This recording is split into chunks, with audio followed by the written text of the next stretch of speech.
What's up, everybody? Alex here again from Heavy New York. We are at the Gramercy Theater for the Venom Inc. show, and we got Goatwhore here. Thanks for being here, man. No problem. Thanks for coming out. Yeah, it's great to have you here. Last time I saw you was at the beautiful wedding at Lucky 13 Salon. Yeah, the little wedding reception thing. It's the first time we've ever done anything like that. Yeah. It's pretty crazy. We played Seattle the night before and flew all the way here and did that and then flew back to the West Coast to go into Canada for a few shows. God bless your soul, man. And nothing says a romance like a pair of underwear that says fucked by Satan. Nothing says romance like the bride being in the pit when we're playing, beating everyone else up. That's Shout out to Kelsey and Jeff. But so Vengeful Ascension is the new record. It just came out June 23rd of this year. How's the record cycle been so far? It's been really good, man. Really good. We're actually for this tour we're going to be doing 6 songs from the record in the set list. Yeah. Well, that's first, because some bands I know, they like to kind of wait till the I mean, we've never really done that. Like, we've kind of like, through the duration of tours for 2 years, we kind of flipped songs in and out of sets, from a new record. But we just kind of dove into it and was like, let's just put 6 brand new tracks. Well, 2 of them we have been playing, Vengeful Ascension and Chaos Arcane. But we decided to put 4 more in there with those 2 and just add to the set. Which is crazy. Now, what I love about Goatwhore is that you guys combine so many different elements, like elements of black metal, death metal, thrash metal, groove. So when you write new music with all these elements, does that allow for maybe a little more flexibility to kind of experiment and kind of go outside your comfort zones? Yeah, but I guess we don't.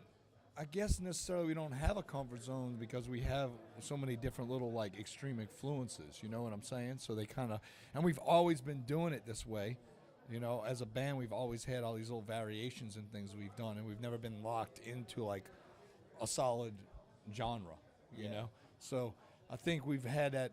We didn't have like restrictions as far as that goes. I mean, we definitely don't teeter off and do more melancholy type stuff, but we do.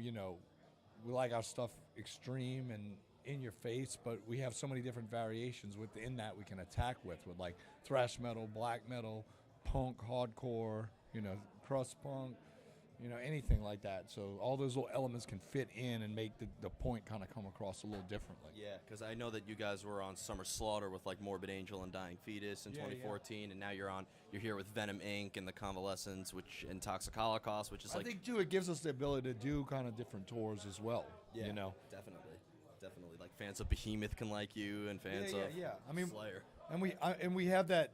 I mean, we're not. Like some people always try to put you in categories, and they like try to say, "Oh, well, they're black metal, or they're black and thrash, or whatever." I said, I think we're just like heavy metal, and we just take all these different elements and we kind of mix them in with what we do. I mean, it's not anything strange. We've all been influenced by so many different variations within extreme music. So, of course, yeah. Now, coming from New Orleans, the land of Mr. Philip H. Anselmo and a lot of other bands, I was just curious how the metal scene out in New Orleans is. It's good, man. It has its ups and downs, and they have sometimes they'll have a band like that band Harp. They were out for a while and then they kind of disbanded. It happens a lot in New Orleans. There's a lot of bands. There's a really good like thrash, nasty, crusty kind of band called Six Pack. They're really good, and then there's little things here popping up all the time. A lot of different things going on. The scene's always been kind of like that, and like the lifespan of some of the bands in the scene don't last long. It's almost kind of like people, if they get to a point, they're just like, yeah, we're not happy with it. They just do it, and then they split off and they make other bands. So it's like a band starts, it breaks up, and then 4 bands start, and then they break up, and then there's 8 bands that start. So it's like super population. Yeah. It's kind of like like John Carpenter's The Thing. It just keeps multiplying and multiplying and multiplying. That's the best analogy I've ever heard. Now, this is you're back in New York City, and within a couple months. I mean, and you've been in New York City many times, so we were just curious. Does Goatwhore have a love for New York City? Like, how do you guys like it out here? Yeah, I think the shows are great every time we play out here. I mean, I remember when we first played out here, and I have to say it was definitely because the scene here gets so much. It's like when you roll in here and play, you can't come half-assed. You got to come and present everything. And not only that, sometimes you're not going to win people over right away. It's because there's so much that passes through this area. I mean, it's a big hub. It's kind of like L.A. or Chicago. You know, it's like the hub where every band that does a tour plays there on a tour. Where there's so many other cities where it gets skipped. So when you play there, you know, you gotta go there and have your fucking A game rolling. And like when we first started playing in New York City, it was kind of like, you didn't really get a lot of feedback, but it grew and it grew and it grew and it got better. So, you know, the only thing I could tell people that, you know, are starting as bands and they play, it's just like you just keep going back and you keep doing what you do, and then, you know, finally somebody will probably go, what's going on with this, and then everything will kind of change. Yeah, but definitely. I mean, LA was the same too. It was kind of slow at first, but then it picked up and it built momentum and everything like that. So, but like I said, cities like that get so much stuff.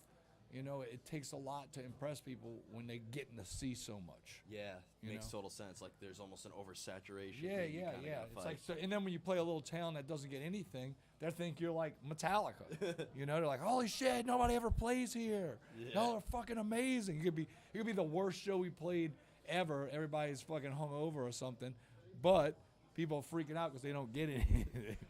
But if you pull that shit here, nope, ain't gonna work. So I'd imagine before you're hitting like a shithole small town, it's Party City the night before. Never really thought about it like that, but yeah, we could kind of put that into perspective. Yeah, now. you could get totally shit-based, and you probably have less traffic to deal with on the way out of that city too. But before we go, I know you got a lot of things coming up. You know, you're doing this tour with Venom Inc. and Toxic Holocaust and the Convalescents, and I know that you're going to be on 70,000 Tons of Metal this year. Is there anything else that you're like to promote? We're doing Knot Fest this year. Like last year we did Ozfest out, and then we're doing Knot Fest this year. Sweet. And we're going to do a fest in Colombia, South America in October, like mid-October. Like I think it's like a week after this whole little run ends. Oh, cool. Awesome. And then just some kind of like little weekend shows within like a radius of like New Orleans, you know, more like South Coast kind of shows. And let's see, talking about some possible things for later this year for Europe, maybe with Venom Inc. possibly. Who knows?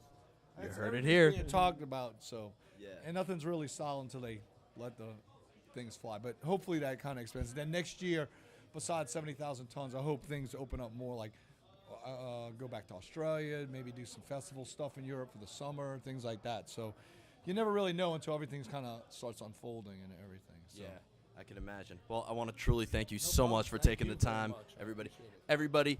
Ben from Goatwhore, be sure to check out the new record, Vengeful Ascension. It came out June 23rd of this year, and you have been missing out if you haven't checked it out already. World's greatest wedding band as well.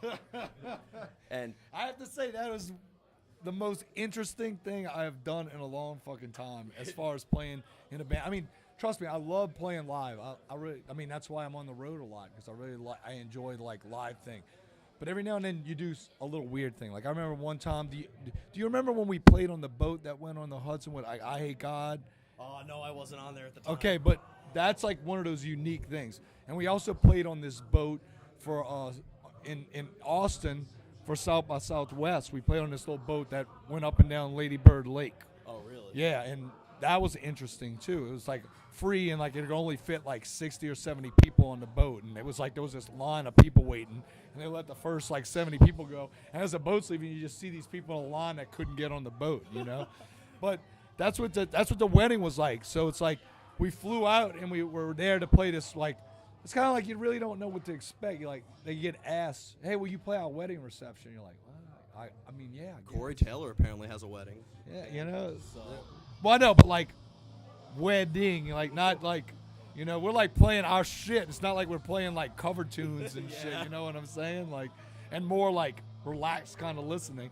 No, it's like the first time I see the bride in her fucking wedding outfit in the pit smashing dudes in their faces, you know? It doesn't get any better than that. I mean, to me, for a metalhead, that's my real idea of romance right there. Yeah, that's amazing. But yeah, I have to count that in as definitely a unique experience. Definitely. And we still talk about it 4 months later.